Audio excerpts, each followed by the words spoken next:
ആദ്യം ഞങ്ങള് പൊട്ടിച്ചിരിക്കാൻ പഠിക്കണം. അത് കഴിഞ്ഞിട്ട് ഇമോഷണൽ ഫീലിലോട്ട്. എന്നെ ഒന്ന് പഠിപ്പിച്ചു തരുമോ പൊട്ടിച്ചിരിക്കാൻ? അതിപ്പോ അകത്തോട്ട് സൗണ്ട് എടുത്തിട്ട് പൊട്ടിച്ചിരിക്കണം. അകത്തുനിന്ന് സൗണ്ട് എടുക്കൂ. ചിരിച്ചിട്ട് എന്നിട്ട് പൊട്ടിച്ചിരിക്കേ. അതെങ്ങനെയാ? ഒന്ന് പൊട്ടിയായിട്ട് ചിരിക്കുന്ന പോലെ. പൊട്ടിയായിട്ട് ചിരിക്കുന്ന പോലെ.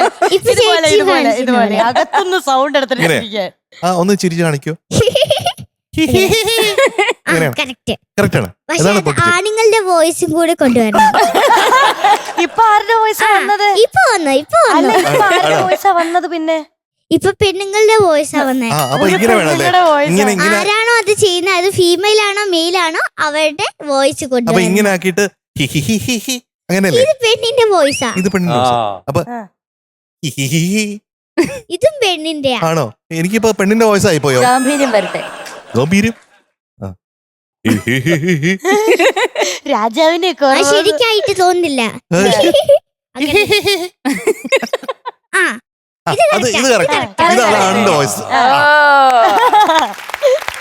ഇനി അടുത്ത ക്ലാസ് കരയുന്നതായിട്ട് എന്തെങ്കിലും കരയുന്നത് പോലെ ആലോചിക്കണം. എന്തിനെ പറ്റി ആലോചിക്കണം? ആരെങ്കിലും മരിച്ചതോ അങ്ങനെ ആയിട്ട്. ആരെങ്കിലും മരിച്ചോ? എന്തുവാണോ കരയുമ്പോ വരുന്നത് അങ്ങനെ കാണിക്കണം. ആരെങ്കിലും അടി തരുമ്പോഴൊക്കെ ആര് ചേച്ചി അടി ഒന്ന് കാണിച്ചു തരുമോ? ഒന്ന് പഠിപ്പിച്ചു. ഞാൻ ഇവിടെ അടി കൊടുക്കാൻ റെഡിയാണ്. അപ്പൊ കിട്ടിയ ചാൻസ് ആണ്. അങ്ങനെ കരയും. നല്ലൊരു സ്റ്റുഡന്റ്. അങ്ങനെയാണോ? ഇപ്പൊ ചിരിച്ചാ ചെയ്തേ. സോറി, സങ്കടപ്പെടണം. ലിപ്പൊക്കെ ഇങ്ങനെ ആക്കണം. ഇങ്ങനെ കുറെ കാര്യങ്ങൾ പഠിക്കാനുണ്ട്. എന്നിട്ട് അങ്ങനെ കരയണം. കറക്റ്റ്. കറക്റ്റ്. എന്നിട്ട് ഒച്ചുണ്ടാക്ക്. എങ്ങനെയാ?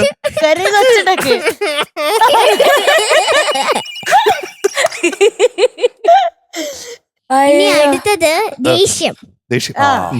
അത് ആരെങ്കിലും ഒരാൾ ഇങ്ങോട്ട് ചീത്ത വർത്താനം പറഞ്ഞു തിരിച്ച് ദേഷ്യത്തിന് കാണിക്കുന്നാട്ട്. അത് വയറില് സൗണ്ട് ഉണ്ടാക്കുന്ന പോലെ. ഇപ്പൊ ഉണ്ടാക്കുന്ന വയറില് സൗണ്ട് ഉണ്ടാക്കുന്ന ഏമ്പക്കം വിടുന്ന പോലെ തോന്നുന്നു. അപ്പൊ എങ്ങനെയാണ് ദേഷ്യം വരേണ്ടത്? പല്ല് കടിക്കണം. ഡീറ്റെയിൽസ് ക്യാപ്റ്റൻ ഒന്ന് ശ്രമിച്ചു നോക്കൂ. എനിക്ക് ശരിയാവുന്നില്ല. ചിരിയുള്ളത് ആക്കാൻ പറ്റത്തില്ല. അയ്യോ സ്ട്രിക്റ്റ് ആയിട്ടോ. ഇനി അടുത്ത ഉണ്ണിയങ്കളാ നോക്കി. അടുത്തത് ഉണ്ണിയങ്കള്. ദാദാ വെക്കുന്നുണ്ട് ഉണ്ണിയങ്കള്. ഇത് കറക്റ്റ്. പെർഫെക്റ്റ്. ഇനി അടുത്ത ക്ലാസ്സിൽ കുറേ കൂടെ പഠിപ്പിച്ചു തരണേ കേട്ടോ. ഇപ്പൊ ഏതാണ് പാട്ട്? പച്ചക്കറിക്കായ തട്ടിൽ മുത്തശ്ശി പൊട്ടറ്റോ ചൊല്ലി. ഇവിടെ മുത്തശ്ശി വന്നിട്ടില്ലേ?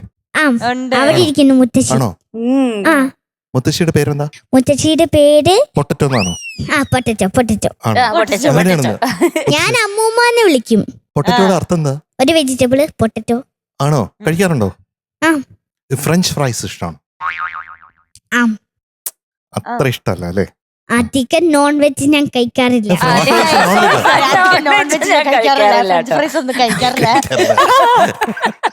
കാരണം അത് പൊട്ടറ്റോ തന്നെയാണ്, പക്ഷെ അവരെന്തെങ്കിലും കെമിക്കൽ പൊടിയായിട്ട് ചേർക്കും.